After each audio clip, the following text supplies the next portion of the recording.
कृष्णं वंदे जगत गुरुम.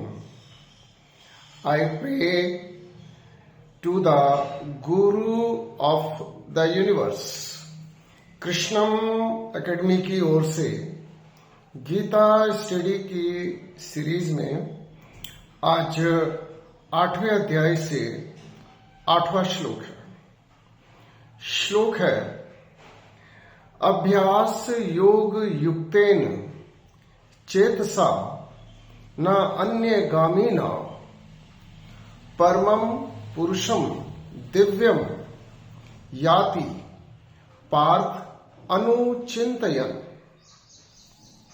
With practice, O Parth, when you engage your mind constantly in remembering me, the divine supreme personality, without deviating, you will certainly attain me. हे पार्थ, अभ्यास के द्वारा अविचलित मन से जब तुम मुझ पुरुषोत्तम भगवान का स्मरण करोगे तो निश्चित रूप से तुम मुझे प्राप्त कर लोगे. इस श्लोक में अर्जुन को और अर्जुन के द्वारा हम सबको भगवान अभ्यास का महत्व समझा रहे हैं. भगवान हमें सीधे सीधे बता रहे हैं practice makes a person perfect. Arjun ने जो 7वां प्रश्न किया था कि जो व्यक्ति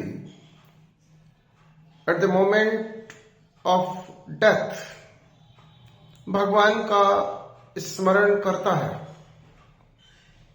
उसका क्या होता है, तो भगवान ने कहा कि ऐसा व्यक्ति मुझे प्राप्त कर लेता है अर्थात परम सुख को प्राप्त कर लेता है और उसका जीवन सफल हो जाता है.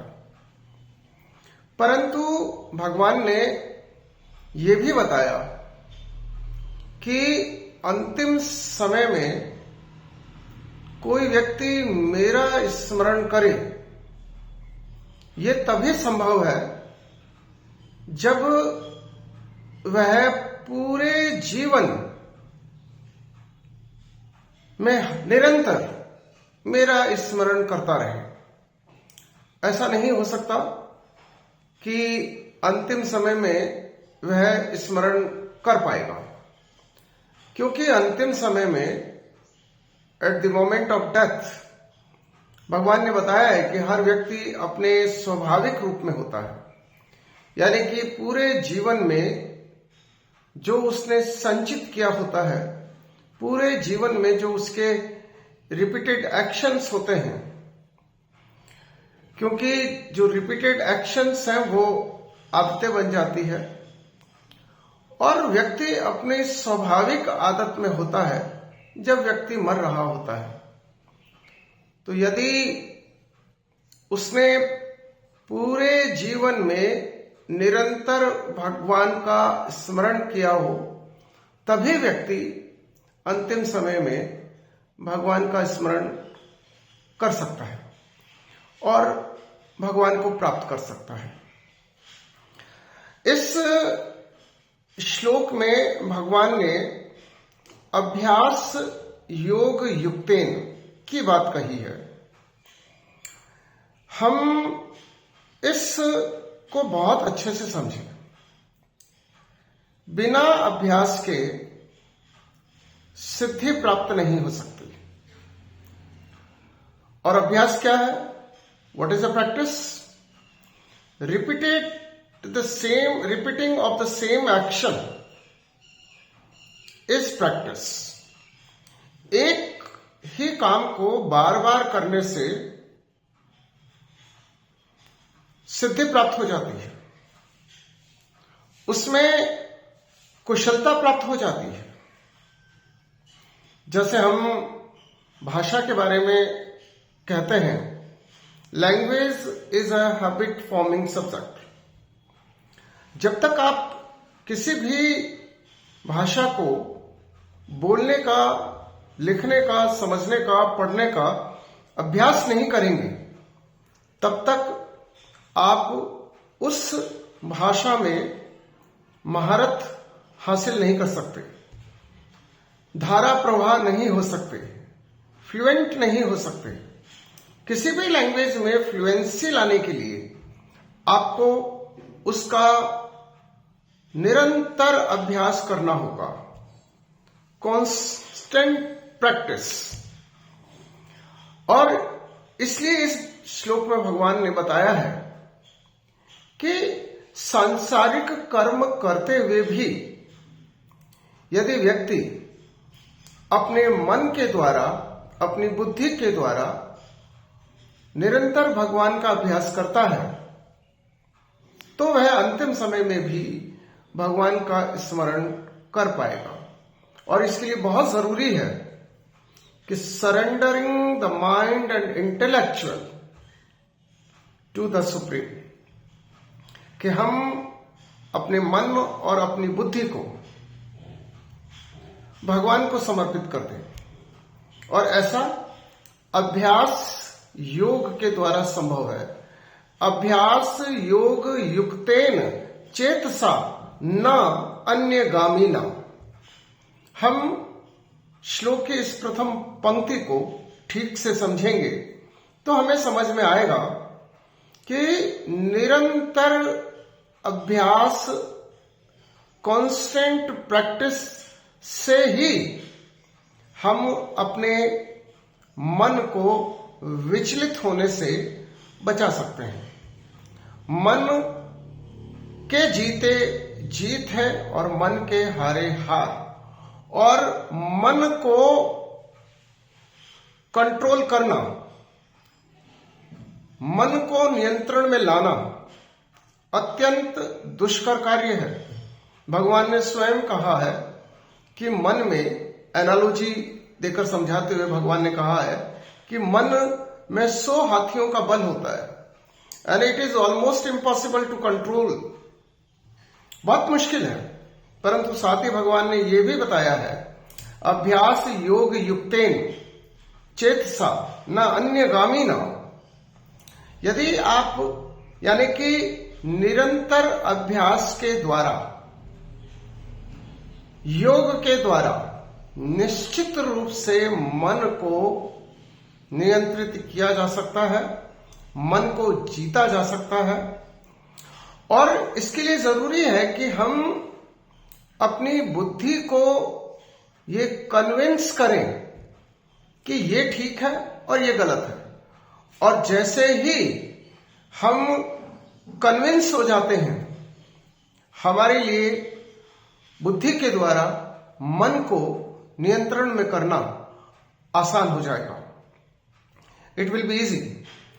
लेकिन हमें एक बात का ध्यान रखना है कि बिना निरंतर अभ्यास के, बिना कॉन्टिन्यूस प्रैक्टिस के हम उसमें कुशलता प्राप्त नहीं कर सकते। यदि हमें कुशलता प्राप्त करनी है तो हमें निरंतर अभ्यास करना होगा। कोई भी कौशल हो, किसी भी प्रकार के कौशल में कुशलता लाने के लिए कांस्टेंट प्रैक्टिस की जरूरत होती है। यदि आप अच्छे नृतक बनना चाहते हैं तो आपको नृत्य का निरंतर अभ्यास करना होगा। यदि आप अच्छे बैट्समैन बनना चाहते हो तो आपको बैटिंग का निरंतर अभ्यास करना होगा। यदि आप अच्छे ड्राइवर बनना चाहते हो तो आपको ड्राइविंग का निरंतर अभ्यास करना होगा। यदि आप बहुत सफल वकील बनना चाहते हो तो आपको प्लीडिंग की प्रैक्टिस करनी होगी। यदि आप बहुत प्रभावी अध्यापक बनना चाहते हो तो आपको टीचिंग की प्रैक्टिस करनी होगी। प्रैक्टिस, प्रैक्टिस एंड प्रैक्टिस अगर हम इस प्रैक्टिस के महत्व को समझ जाएं, तो हम किसी भी कौशल में कुशलता को प्राप्त कर सकते हैं। हम वो स्किल अपने अंदर ला सकते हैं। यहां पर भगवान परमेश्वर के स्मरण के लिए निरंतर अभ्यास का महत्व समझा रहे हैं। और बात यह है कि यह जो मानव जीवन है, उसको हम कैसे जी सकते हैं। हम इस बात को समझें कि हम शरीर नहीं हैं, हम आत्मा हैं। और आत्म कल्याण अर्थात परम सुख, परम आनंद और परमेश्वर को पाना, ये सब एक है। और ये हमारे जीवन का अल्टीमेट एम है। और इस पर हमें ध्यान देना है। और ये तब संभव है जब हम अंतिम समय में, at the moment of the death, हम परमेश्वर का स्मरण कर पाए। और अंतिम समय में परमेश्वर का स्मरण तभी हो पाएगा जब हम पूरे जीवन प्रभु स्मरण की कांस्टेंट प्रैक्टिस करें, तभी ऐसा संभव है। भगवान ने बहुत स्पष्टता के साथ कहा है, अभ्यास योग युक्तेन चेतसा न अन्य गामीना परमं पुरुषम दिव्यम याति पार्थ अचिंतयन। तो हम अपने सांसारिक दायित्वों का निर्वहन करते हुए शरीर के द्वारा मन हमारा सदैव मोहन पर ही रहे। हमारे मन में हमारा चेता, हमारा चिंतन केवल और केवल परमेश्वर के लिए हो। हम मन और बुद्धि को परमेश्वर के प्रति समर्पित कर दें। Surrender the mind and intellect before the supreme. जय श्री कृष्ण।